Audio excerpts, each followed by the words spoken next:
Днес ме попитаха за дамските маратонки без връзки, черни и бели, дали могат да се перат в пералнята.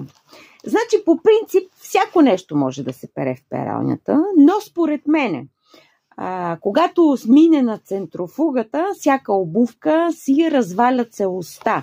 Всички обувки са правени с определени кълъпи, с определени материали и малко или много, колкото и да са здрави, при центрофугата пералнята ще ги съсипе. Имам предвид, че ще ги амортизира по-бързо и ще ги носите по-кратко време.